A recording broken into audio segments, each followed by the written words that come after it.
Okay.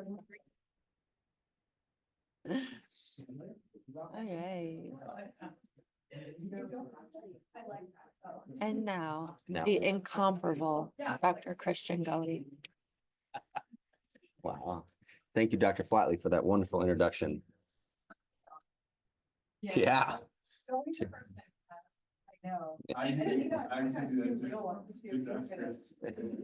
Okay. All right.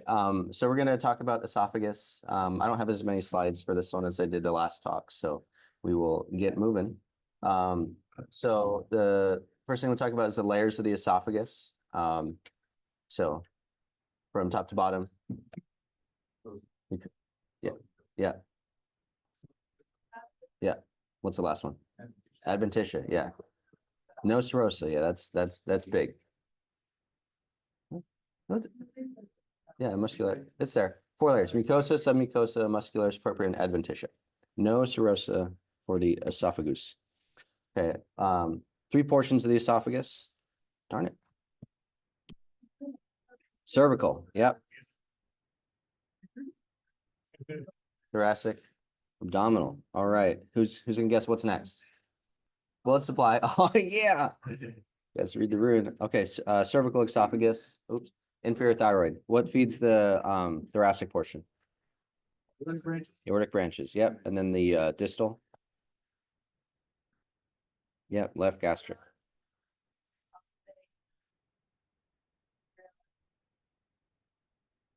You do blunt dissection there, right? No.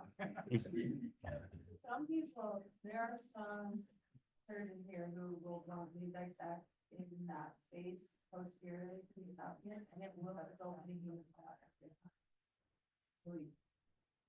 So you need to, you can blunt anteriorly, but posteriorly, you're pulling a little break off the aorta. That's not being here. But I think that chopstick maneuver is really important, right? Because you want to just parallel blood vessels. You don't want to like clear off. Shear them. Yeah. So No shear. that's one of the benefits of doing this platform. Like,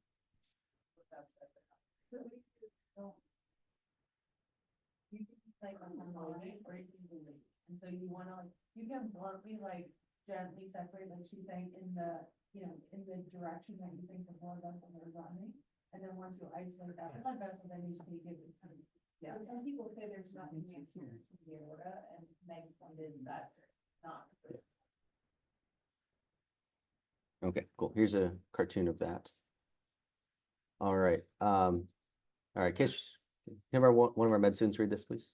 A 50-year-old man is referred to you from his PCN because of dysphagia and halitosis.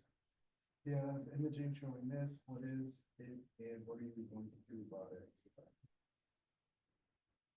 All right, cool.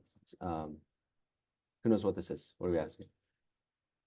Not quite. Zinc. It's a zincers. Yeah. Okay. Does anyone know what halitosis is? Bad breath. Yeah, I learned that the other day. It's a fun word. Yeah. Yeah. Okay. Don't judge me. I'm presenting. Stinky breath. Okay. That's a zincers. Yeah. Okay. So this is not achalasia because of the location of the, and also the pathophysiology of zincers. Yeah, yeah. Achalasia is more of like a, I think of it more as a distal esophagus problem. But Zenker's is a false diverticulum in the upper esophagus. Between these muscles are high yield, so the between the inferior constrictor muscles and the cricopharyngeus muscles, there's like a natural weakness in the posterior pharynx that can lead to this, outpouching, which leads to the Zenker's diverticulum. Yeah, sometimes they'll ask about the borders. This is called Killian's triangle, where this weakness is. And I always think that these pictures look like Gene Simmons, and you just like can't unsee it. It's just, yeah. I can't see it. You can't. You can't unsee it. Like I see it. you will never forget this slide. Here's Killian's triangle. Okay, now I see. There you go. You're welcome. Okay. Yes. For questions about like resecting, is there like a size? Like, I don't really understand when to do endoscopic. The smaller it is, the more likely you have to do. an opening, Yeah. right? Okay. That's, yeah, Yeah. that's what I'm getting Yeah. at. I don't really, I think Okay. it's because the way that they do it is you put like this stapler in essentially. Yeah. And so if you don't have enough of a width to get that stapler, you can just basically put the stapler and you open it up. okay. And so if you don't have enough, that's how I always thought about it, if you don't have enough to like grab, then you fire that stapler and nothing's gonna happen. You know, like if it's just like in the edge of it. Yeah, And so you need to have, if you have like a nice big one where you're just gonna file that stapler, it's gonna open it up and you can fix it that way, but if not, then you have to like do more of a dissection to like expose it for yourself so that you. okay, that makes sense. It's an annoying range of sizes though in like production things. Yeah. 3 to 5. That helps. Yeah. That's sorry. Great. BT space is 3, but. Okay. I think. Yeah, sometimes and, they'll also make it that.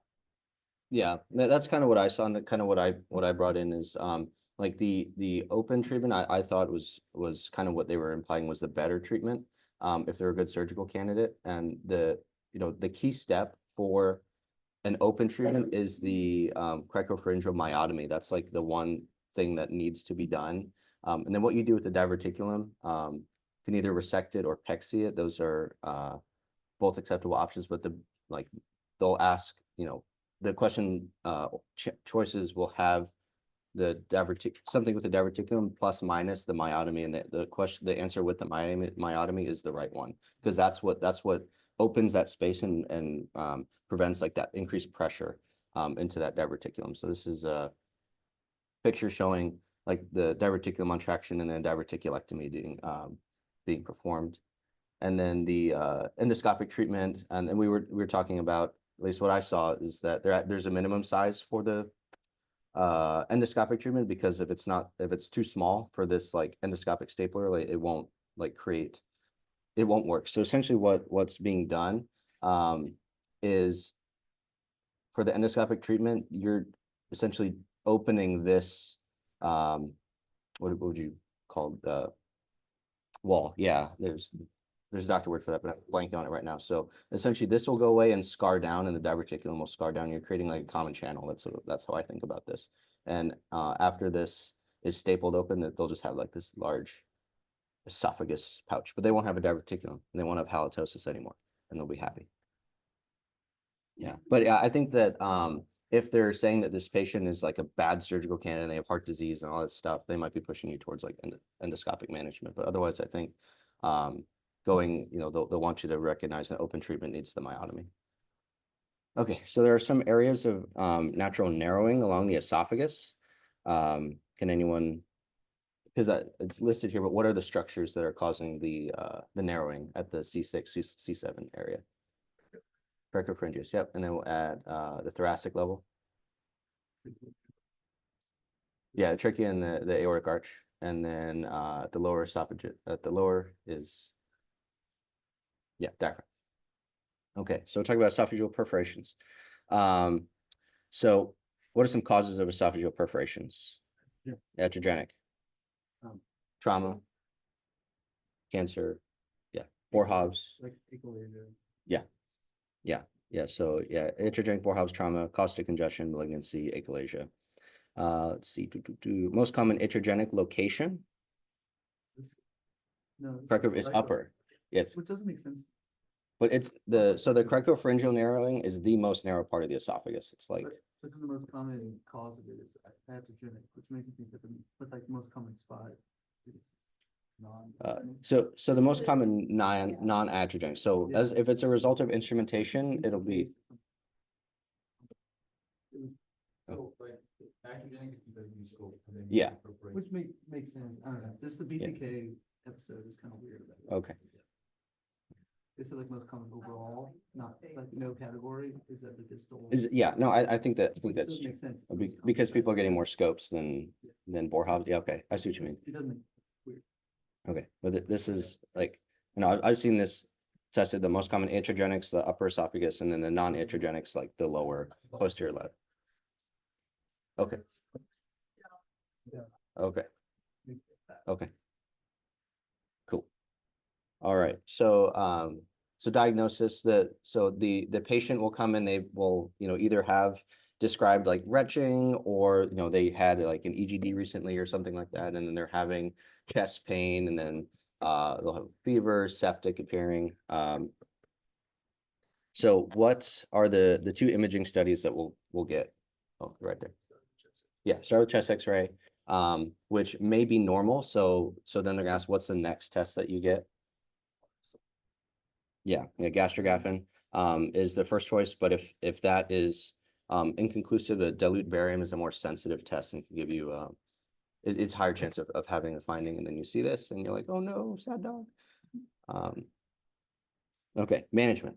So patients with esophageal perforation, the question is, what's the next best step? Like, these patients are sick and need resuscitation. So you start resuscitative fluids and give antibiotics covering for gram-negative rods, oral flora, anaerobes and fungal. So they're getting like ampicillin, fluconazole, ceftriaxone. There's one more I'm forgetting, but it's like a lot. So if these patients are sick, they're going to go to the operating room, and there are different approaches to the esophagus based on where the location is. So Natalie, if you're going for the cervical esophagus, what incision are you going to make? Yeah, left neck. Okay. What about like middle esophagus? Which side? Right thoracotomy. Yep. And then distal third is a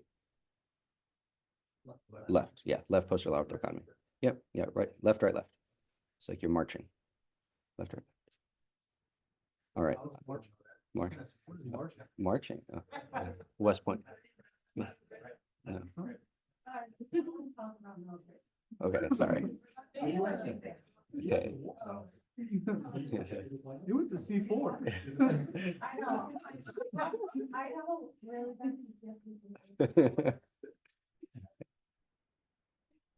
Left, right, left. It triggered all the academy grads. I love it. All right. So I'm not sure if they would ask this specific on the ABSITE, but like, if you're in the operating room based on the location and what are the next steps if you find something. So if you're in the operating room for cervical esophageal perforation, if you find the perforation, you can repair it in 2 layers, but sometimes if you can't find the exact perforation, you can just leave drains, and it will heal on its own, versus if you're in the OR for a thoracic perforation. Again, primary repair, an important part of thoracic repairs is flap coverage. So like sometimes I'll ask about, you'll want like an intercostal flap to cover your repair, versus if they are like super sick, your bailout option is an esophagectomy with diversion. So like a cervical esophagostomy. You guys have seen like videos of those? Like they have like an ostomy bag like on their neck, and then like they drink it, it comes out right away. It's like yeah, spit fish. Yeah, it's super yucky. But I don't, this is definitely more like in real life, but you want to remember like distal feeding access, because these people are not going to eat normally for an extremely long time. So usually a J tube is what we do for these folks, because you don't want to be doing like any sort of G tube, because that could be part of your gastric remnant. You don't want to violate that. Okay, so here's a picture of like a left posterior lateral thoracotomy with a distal esophageal perforation. This is more for our med students so they can see what this looks like. These are not small surgeries. These are big operations on patients that could be very sick. This is an illustration demonstrating those two-layer repair. So the question might ask, about specifically, what you're doing with the perforation. So you're debriding to healthy tissue, and you want to be able to see the mucosa, because when you're closing in 2 layers, you want to close the mucosa, then you want to close the muscular layer over that. And then panel E shows that intercostal flap covering the repair.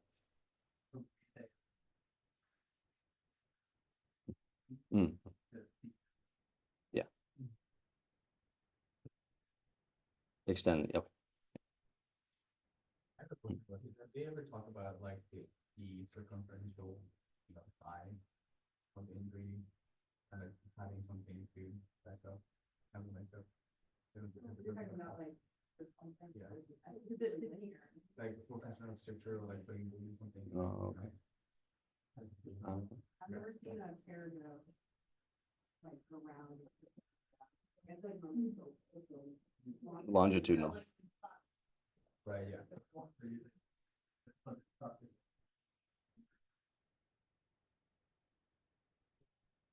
also like your clinics, if you have a care that's like this, and you put your bacteria, you're inherently putting bacteria transfer to you.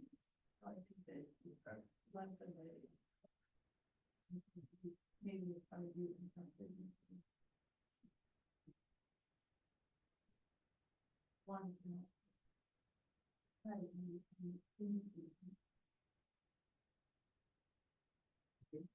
Absolutely. Question now. Even that, people are super stable. Okay. Preparation. Okay. Okay, No, I was but so like stone cold normal vitals, like Self-expanding metal. metal. Yeah. Okay. All right, thank you. Okay. Pranav, can you read this vignette, please? 48-year-old female presents with progressive dysphagia of solid regurgitation of undigested food and retrosternal bulbous sensation. Awesome. She has an upper GI that looks like that. Ooh, what's our diagnosis? It's achalasia. Okay, med students, what's that finding? What is it called? Yeah. Bam. Awesome. Showing off my PowerPoint skills. Exactly. Yeah. Okay. Thank you. Yeah. Roadrunner, TSA. Yeah. All right. Okay. So something that they'll test frequently on with achalasia is manometry findings. So this is a confirmation study for the diagnosis of achalasia. So what happens is a pressure probe is put down all the way through the length of the esophagus into the stomach, and during a food bolus, pressure at each area is measured in 1 centimeter increments, and it essentially generates a picture of the esophagus, like a topographic map of where the pressure is along the esophagus in relation to time. And this is a normal manometry like study versus achalasia. They'll ask like in text, like what are the manometry findings? I'm not sure if they would differentiate between types 1 through 3 and just give you a picture and say what's the type. They will. Okay, awesome. I love that. Okay, that's fun.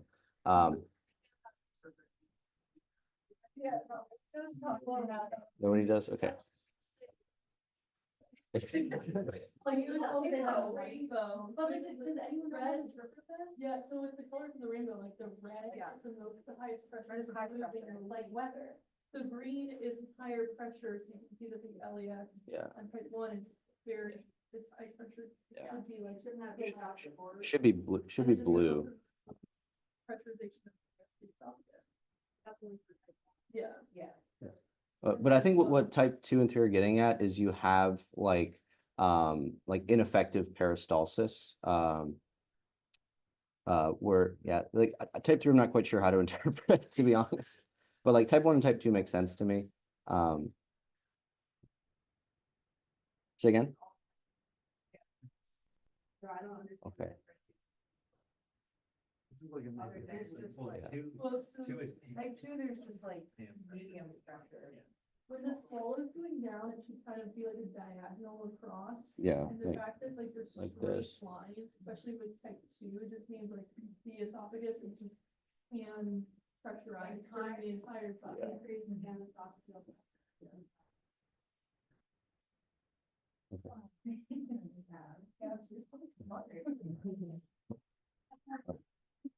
Okay. Yeah, so it's in the distal esophagus. 'Cause there's Yeah, that- it's all but it's not coordinated because it's not moving approximately. It's all at the same time is pressurized. Cool. Okay. Right. Okay. So management of achalasia, there's endoscopic management as well as surgical treatment. For endoscopic management, you can treat this hypertensive or the LES with dilation or Botox injection, but it is not as efficacious as actual definitive surgical treatment, which the operation is a Heller myotomy with fundoplication to recreate that LES. And something that they will ask about sometimes is the length of incision. And so it's 6 centimeter, the myotomy is supposed to be at least 6 centimeters on the esophagus and 2 centimeters onto the stomach. So I have had that question before. Partial wrap, yeah. So it's you do a door. This picture shows a door. It's either door or a toupee, right? Either one, but it has to be partial. But yeah, so 6 centimeters up, 2 centimeters down with partial wrap. Okay. Okie dokie. The answer is always endoscopic. And okay. Always is a strong word, okay, but on the test, type 3 is treated with yeah. Okay, Then go back to sure. that increase. More failure To relax because okay, versus your hypertrophy. which is a baseline, like always elevated. Yeah. And they will ask. Yeah. Seems like a good night before. I don't know. Yeah. I've never done that. Okay. Sure, yeah. Okay, awesome. All right, so Bar night trivia. Maybe there's a med student question or intern question. What's the infectious etiology of echolation? What's it called? Let's do it. Okay, thanks. Okay, Pranav, you look like you want to answer. Yeah. Nice. Dangus, Chagas disease. So more bar night fun trivia. So yeah, look at that. In from 2013 to 2023, there were 51 cases of Chagas disease.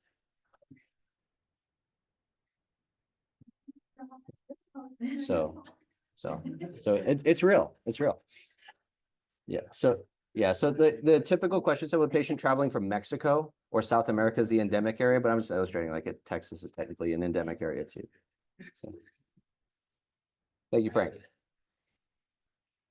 Okay. Okay. All right. So other esophageal motility issues, hypertensive LAS, like we just talked about, there's a high basal LAS, like all the time, high pressure. Whereas the more proximally in the esophagus, there's normal relaxation of peristalsis, and this patient should be treated with calcium channel blockers. Whereas diffuse esophageal spasm and nutcracker esophagus are the other two that we'll talk about. Whereas diffuse esophageal spasm is uncoordinated esophageal contractions treated with calcium channel blockers and nitrates. And then surgery is your next level if they fail medical therapy. There's like a classic corkscrew appearance on upper GI for diffuse esophageal spasm that they'll ask about sometimes. And then this is the manometry finding where these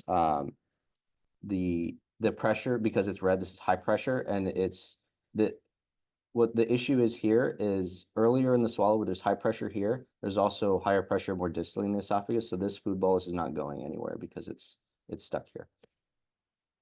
Okay, versus nutcracker esophagus, which I think of is kind of like in my mind, it's like that water hammer effect where the esophagus is contracting like in a more coordinated way, but it causes a significant amount of pain for the patient because it's just rushing this food bolus down the esophagus. And you can see that there's kind of like discrete like increases in pressure versus with diffuse esophageal spasm, it was kind of like a giant red blob. This one's like more like red pills, if that makes sense. But the treatment's the same. Start with calcium channel blockers, but a long segment myotomy is the treatment for surgery. Barrett's esophagus. Okay. So they'll ask about surveillance for Barrett's esophagus sometimes. So for patients that have metaplasia is different from dysplasia. We remember basic science. So if they have metaplasia, they'll need an annual EGD with biopsy for 2 years. And then after 2 negative biopsies, you can space out the frequency to every 3 years. But if on the biopsies, the pathologist is now saying there's dysplasia, which will be either low grade or high grade, that will start to change your management, because once you have low grade dysplasia, you're going down the you're going down the malignancy pathway. So you're going to increase the frequency of your biopsies to every your frequency of EGDs for every 3 to 6 months. Whereas if there's something called high-grade dysplasia, which is essentially just carcinoma in situ. Like this is cancer. So you'll treat Barrett's esophagus that's high-grade dysplasia with an EMR. So this patient, if in the biopsy, if they say that there's high-grade dysplasia, then the right treatment is a mucosal resection. And the other tidbit is even after a patient who has, if they have a diagnosis of Barrett's, they are now in the lifelong surveillance group. Even after they get an anti-reflux surgery, they will continue to need EGDs, but at the most, they'll be every 3 years. Okay, so and that's important because untreated Barrett's leads to esophageal cancer. Like the relative risk of untreated Barrett's is 50 times higher than the normal, like in the general population. So you need to, serious, you won't forget it. Okay, so esophageal cancer risks, there's 2 different types. There's squamous cell and then adenocarcinoma. Squamous cell is more common in the eastern countries due to like the smoking, the nitrates in the food, but also achalasia is a risk for squamous cell versus adenocarcinoma, which like is thought of more like of a Western type cancer due to GERDs and our Barrett's and our obesity. The workup for all these is an EGD with biopsy to get a tissue diagnosis, CT chest with PET. And then also if the lesion is above the carina, you need to get a bronchoscopy to evaluate if the lesion is invading the trachea. And then the EUS with FNA for suspicious nodes to get the end staging. We already talked about Siewert-Stein classification. I can go over that again. So this is the staging. So this is also important because they will tell you what the depth is, and then they'll ask for the next step in treatment. So T1A, T1B are limited to the lamina propria, but T1A is limited to the essentially like the mucosa and lamina propria, but T1B goes into the submucosa. And during tumor board, we'll talk about how most of the lymphatics live in the submucosa. So once you're at a T1B, your chance of having lymphatic involvement is much higher. So once a patient gets to a T1B lesion, their treatment's going to be more aggressive. And then T2 is into the muscle, T3 is through the adventitia, and then there's 4A, 4B, which 4A is into like a resectable adjacent structure, while T4B is a non-resectable adjacent structure. We're going to talk about that in a second. And then the nodes are similar for gastric cancer. It's 1 to 2, 3 to 6, and 7 or more. So one of those things you got to know. Also, ultrasound of the esophagus. They'll ask about this sometimes. So muscle layers are black on EUS, where the connective tissue layers are white. So most closest to the probe, the thin black line is the muscularis mucosa, and then the thicker black line is the muscularis propria. So in this EMR, so here's the tumor, and it's invading through the outside, the thicker black line, which is the muscular. So this is a T3 tumor. So my understanding is like it's this one right here. Am I incorrect in my interpretation? No, Okay.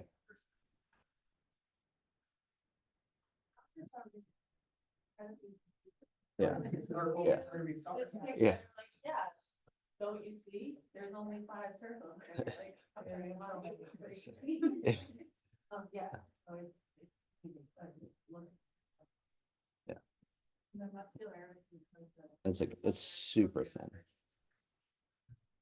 Yeah. So yeah, this is this line right here. It's this thin black one. That's the muscularis mucosa with a thicker black one. And like here on the like opposite side of the probe, like they're almost abutting each other, which is super difficult to differentiate. But closer to the actual tumor where the lesion's starting to like cause mass effect and spread the layers, you can see a little bit of a difference between the thin black line here and the thicker black line here. Does that make sense? Okay. Yeah, this is from Schuler, and this is a really good picture. Okay, so T4 resectable. So what are the resectable structures? Pleura, pericardium, yeah, and the diaphragm, PPD. Whereas basically anything else is not resectable, but the book specifically will mention aorta, vertebra, and trachea. So if it's involving these, they have T4B, no surgery, so sorry. All right.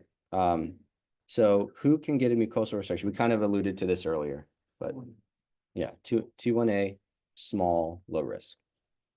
And then upfront esophagectomy, they'll also ask about this sometimes. So T1B can also get an upfront esophagectomy, and then T2 without nodes, and then low risk features is the qualifier in the question stem that will cue you in, because they're going to say it's a small lesion, specifically with no lymphovascular invasion. We'll differentiate it. We'll differentiate. Yeah, they will specifically say that in the. Mhm. Yeah. No, two. Yeah, two. Okay. High risk T1A. Okay. Okay. Yes. Okay. So high risk T1. So I guess it's kind of implied that with the mucosal resection is only for low risk T1A, whereas if it's a high risk T1A, it falls into the upfront esophagectomy group.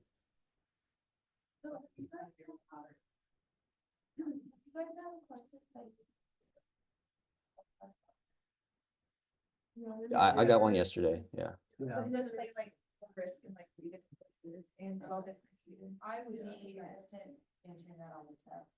Yeah, What- it's only on True Learn that it's. Yeah. It's not on, I haven't seen it on school. Yeah. Really say.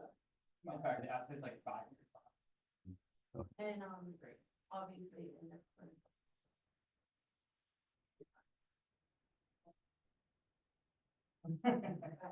Cool. All right. So actual esophagectomy, big surgery, rarely done here, but what are the margins that we need for esophagectomy? 6 centimeters, huge margins. So another kind of question, commonly pimped thing is the stomach conduit. What's the blood supply that we need to preserve if we're going to do a gastric conduit? Right, gastric nice. And then the various names for the esophagectomy procedures, we're going to talk about that in a second. So we're going to do some matching. Kate, can you match A, B, and C to the correct procedure? B, yep.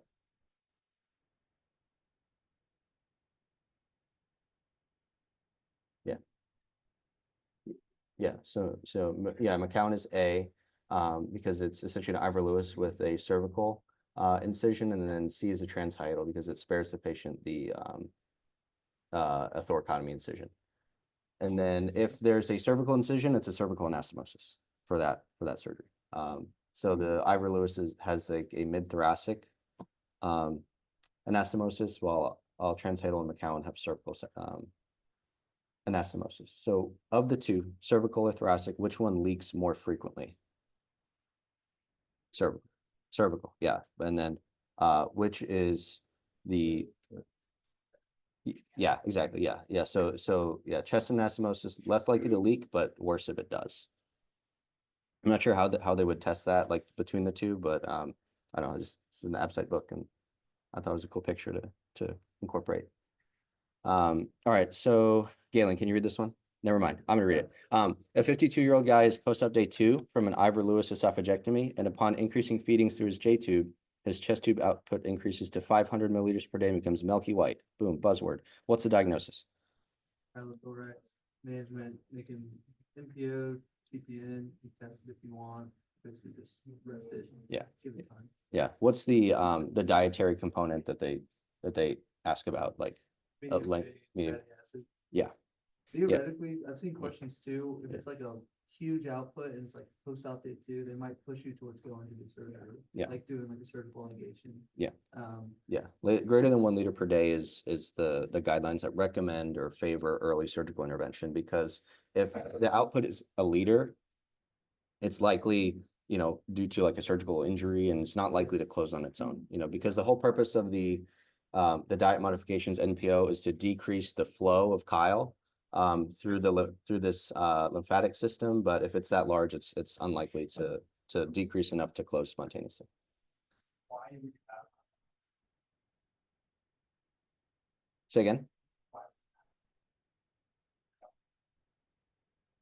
Due to like an injury to the duct. Oh, sorry. No, sorry.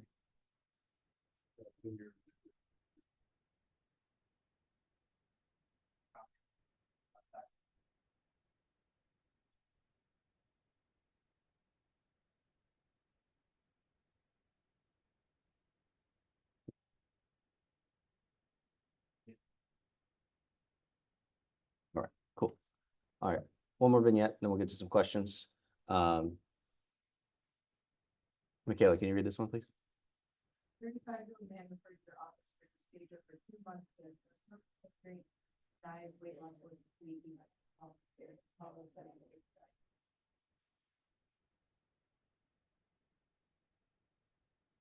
Is the most common benign esophageal lesion.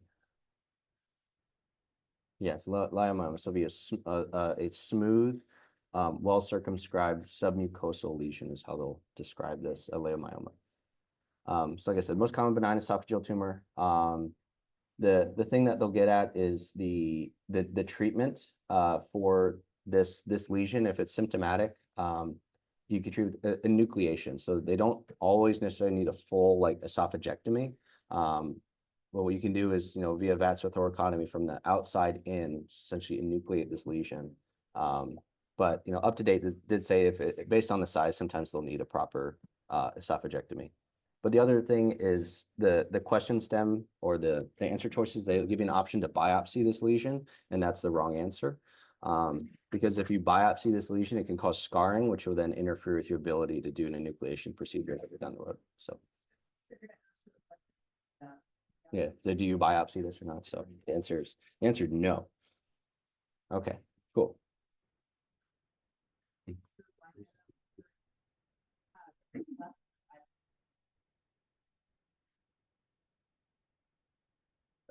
Okay. No, that's saying that if it's less than 5 centimeters, And then you don't do anything. yeah, if it's asymptomatic and small, you can leave it.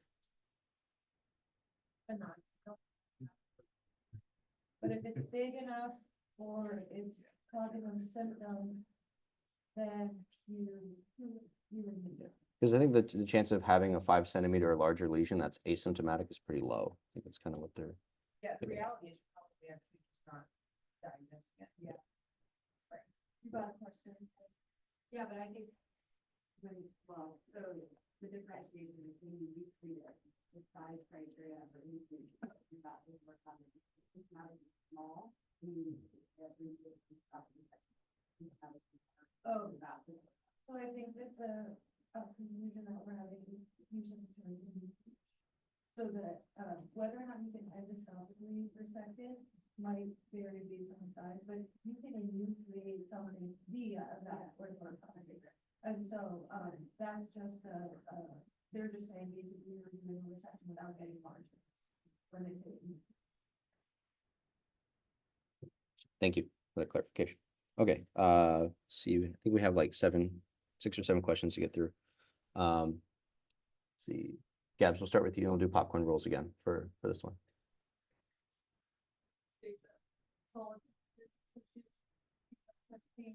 As any abdominal pain, not vomiting, loss of heartburn.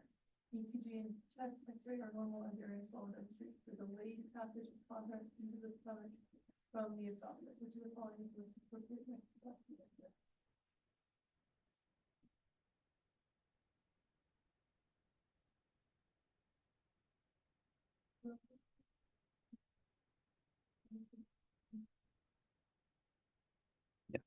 Yeah, so they're getting at this patient they're hinting at an esophageal motility disorder, and manometry is the next step to generate that confusing heat map, and then we can try to argue about what diagnosis they have. But yeah, they're getting at is that manometry is the diagnostic test for an esophageal motility disorder.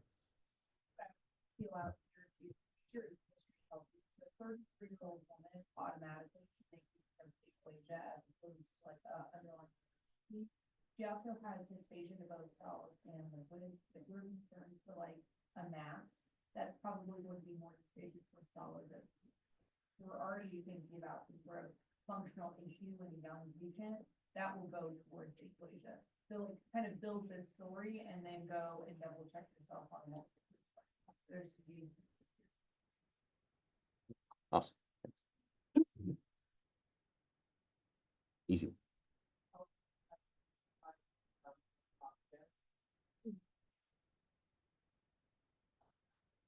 Yep. Awesome. Okay. Long question set. Choose your enemy. With operating? Yes.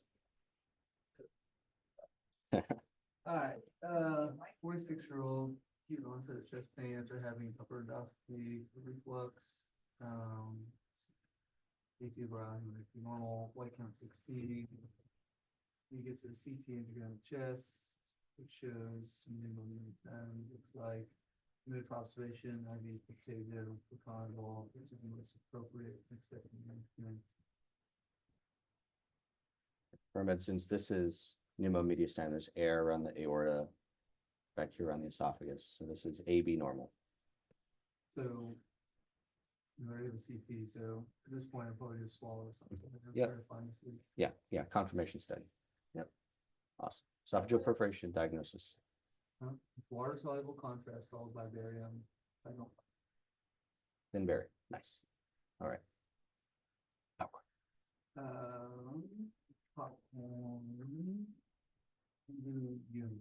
What do you, man? Consequently, complaints from episodes of dysphagia over the last year. The nice weight loss, vomiting, worsening symptoms. Very follow study shows a smooth, well-defined mass with regular borders in the stomach occupancy, but it's a small, hypoechoic mass, approximately equal figure. Inside, look at the esophagus, the borders of that in the tissue capture. So I suspect this is a myeloma. Observation, asymptomatic. No, you don't need chemotherapy. You don't need hysterectomy. Hemophilia, master, you can do that. Look at the location of the lesion. So it's Middle. So.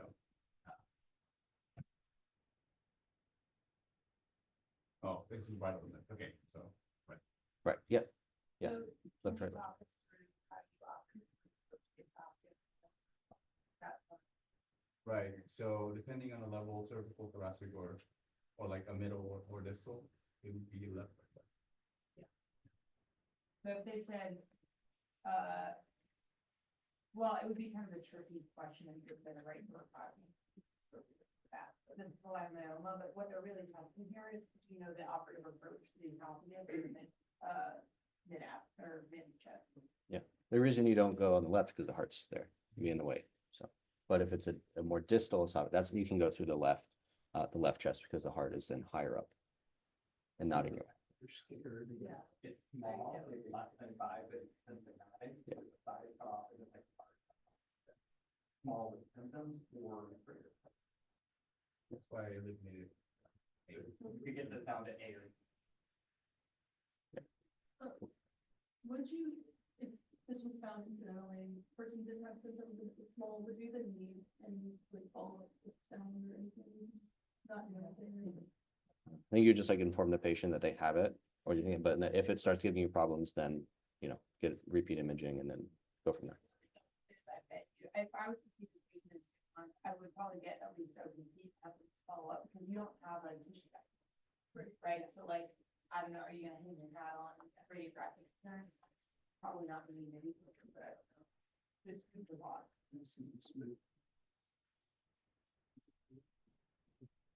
Oh, yeah. A 56-year-old otherwise healthy man presents with a 3-month history of dysphagia and weight loss. Endoscopy demonstrates 2 centimeter mass of distal esophagus. Appropriate workup and clinical staging reveals well-differentiated adenocarcinoma and invading the muscularis propria Oh, without.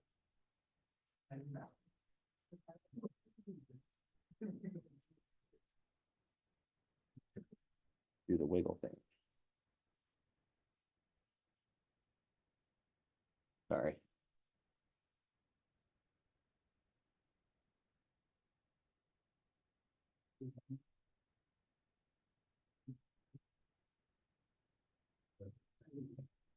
Okay, no less best invasion, lymphadenopathy, or describe which of the following is the next best step.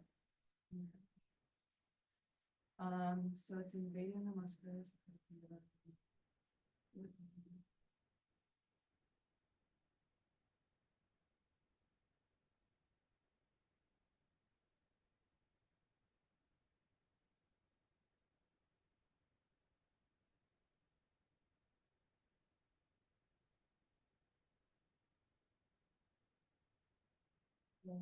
Maybe some simple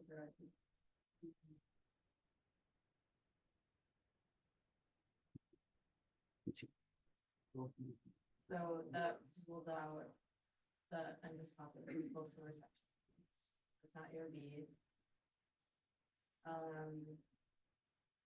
It's not D because you can still operate on this. Yes, this question. I'm See, nice. Yeah, so this is getting at that kind of controversial, who can get an upfront esophagectomy. This is a T2 small, low risk because it's well differentiated, no LVI. But it kind of what Beth was saying is that that's like controversial, and probably won't be on the test, but this is what the learning point on Truin said, that T2 small, well differentiated, low risk can get upfront esophagectomy. Does that make sense? Yes, yeah, so, okay. I will remove this question from my presentation. Yeah, I did too. It's a super bad question.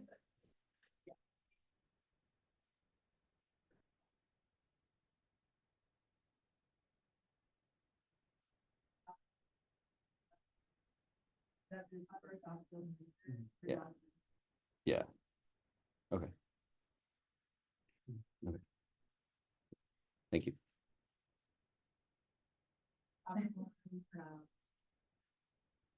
Which of the following have health points of constriction represented there as part of the esophagus?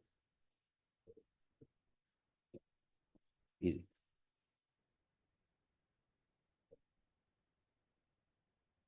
For determining the medically refractory achalasia is undergoing laparoscopic esophageal myotomy, how far along the esophagus and stomach, 6 centimeters long distance. Too easy. Okay. Sorry. I love this. Yeah. So And it's clinically relevant. yeah, 6 and 2. Just put it in your brain. Hang it on the iceberg.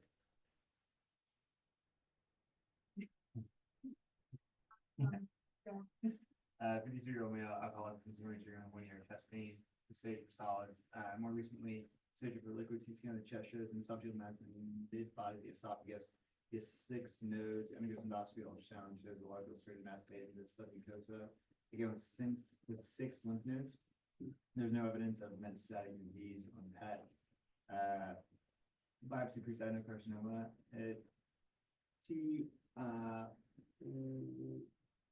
T1 BN2.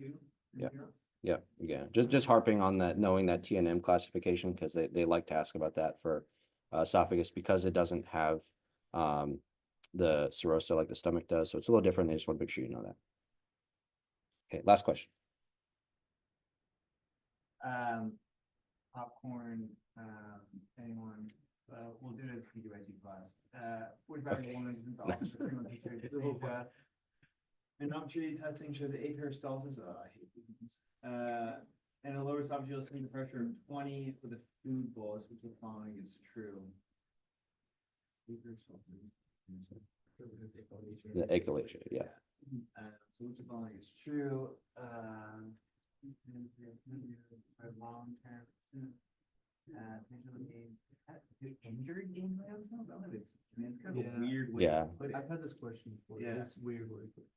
But it's I mean, none of the other answers are right, so, yeah. Yeah, it's C. Yeah, it's asking about the underlying pathophysiology. It's the cells of Cajal. But they're not Cajal. Did everyone hear that? Say that again. The normal pressure of the LES is 15 at rest, and then you can influence it should go down to 0. So it's pointing down to 0.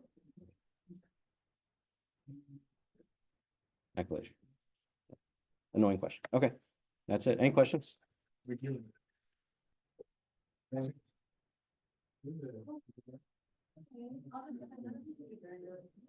we need a break? I like just added. Let's take 5 minutes. 30-minute break. Yeah, we'll call it a day. Call it a day. Thank you so much, Dr. Goey. That was excellent. I have to go see my endocrinologist. Can I get one of those little handouts though? Yes.